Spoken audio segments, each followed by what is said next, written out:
Hello everyone, welcome back to our channel. Today we will tackle a question from one of our viewers about a tax that you may not be familiar with unless you've been living and working in Japan. The residential tax, or jūminzei in Japanese. So here's the question we received. I recently celebrated my first work anniversary in Japan. I understand that I now become eligible for the resident tax. Is that right? Should I have expected my first payment to be due in April? I noticed in my April payslip that there was no resident tax deduction. I am still waiting to receive mail notifications too. How exactly should I go about making the payment? On the topic of the tax amount, how does the government determine it? I've heard it's approximately 10% of the annual income, but is it based on the income earned from April to December of the previous year or from April to March of the current year?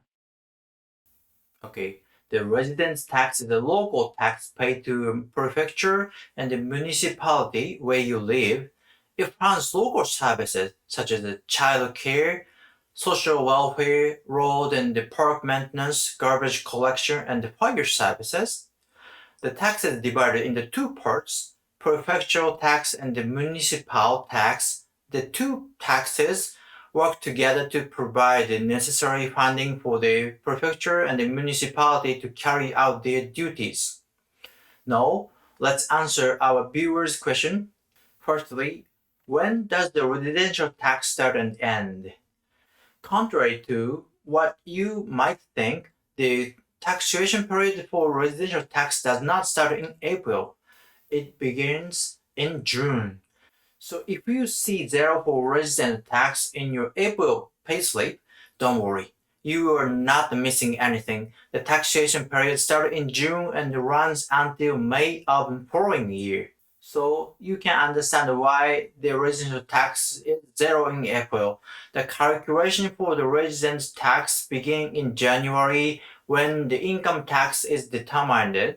Because of this, you typically won't see the residential tax on April payslip as it started in June. So how is the residential tax calculated? The first step is to confirm your residency.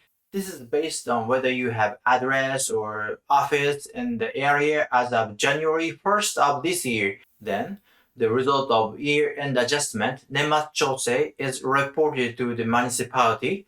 Finally, the tax is calculated based on your taxable income, which is determined during the income tax process.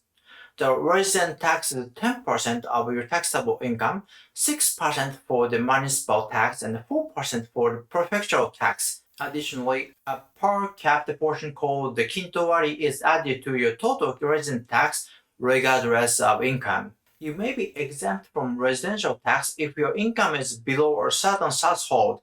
For example, for a single individual, if your total income for the previous year was less than 450,000 yen, you won't be required to pay the residence tax.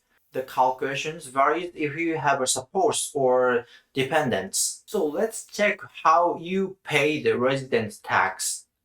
The municipality collects together both municipal tax and prefectural tax for convenience.